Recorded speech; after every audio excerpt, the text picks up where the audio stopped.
Sometimes the most profound wisdom comes from the simplest stories. And today we're going to dive into one that's about 800 years old from the poet Rumi. Now, on the surface, it's just a story about a cow. But stick with me because it holds this incredibly accurate mirror to our own modern anxieties. It's wild.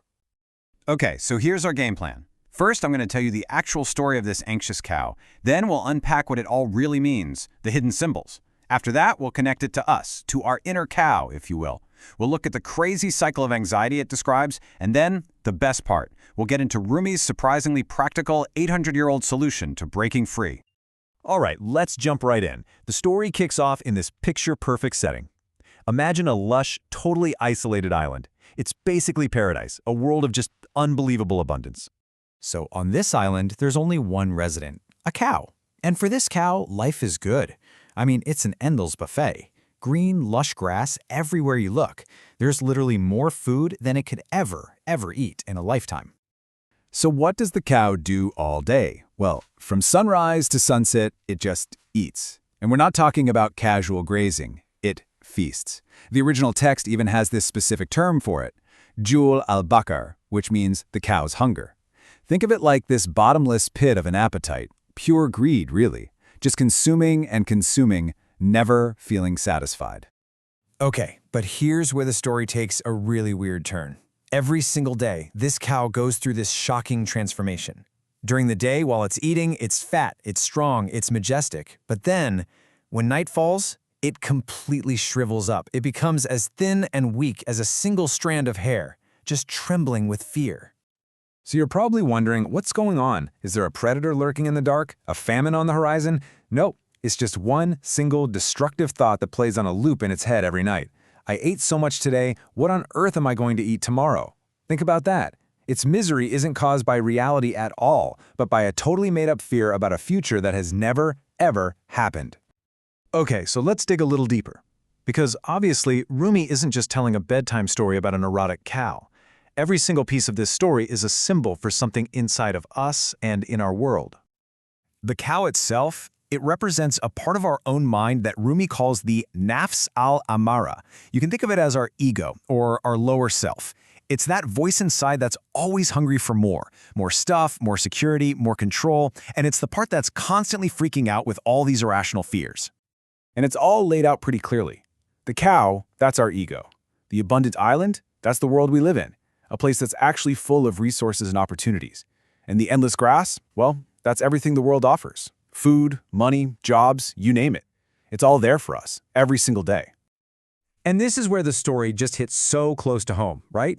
This isn't just some ancient philosophical text. It's a story about the exact same kind of pointless anxieties that so many of us deal with every single day. I mean, Rumi is basically holding up a mirror and asking us, sound familiar? Isn't this our story? The story of our own needless worries? We spend our days feasting on the present, but then we starve ourselves all night worrying about a tomorrow that isn't even here yet. The parallels are they're spot on. We live in a world with so much, yet we're terrified of scarcity. We get completely consumed by anxieties about things that, let's be honest, probably will never happen. And in the process, we totally miss out on the joy of today because we're so fixated on tomorrow.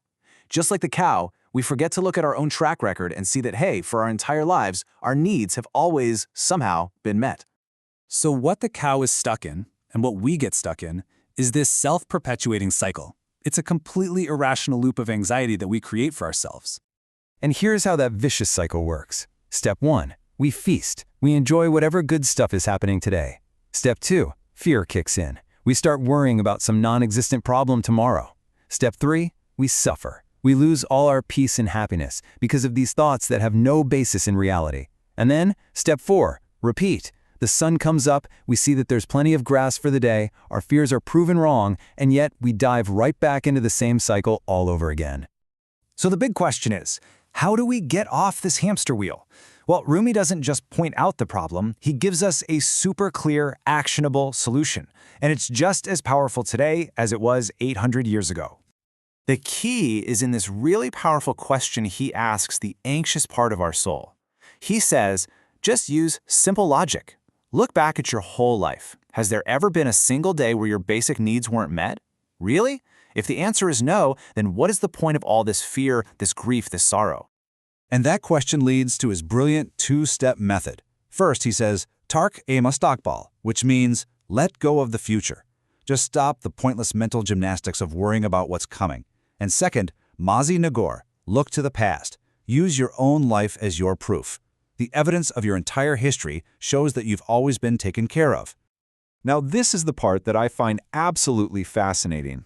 This 800-year-old spiritual advice has a direct and, frankly, stunning parallel in modern cognitive psychology, specifically a type of therapy that was developed in the 1980s. This ancient wisdom lines up almost perfectly with a modern therapy called acceptance and commitment therapy, or ACT. You see, Rumi's idea of focusing on today, that's what we now call mindfulness. His instruction to not take your fearful thoughts as literal truth, that's a core technique in ACT called cognitive diffusion. And his whole idea of trusting that things will be okay, well, that's pretty much the definition of acceptance. And so, this ancient story leaves us with a very modern, very personal question to chew on.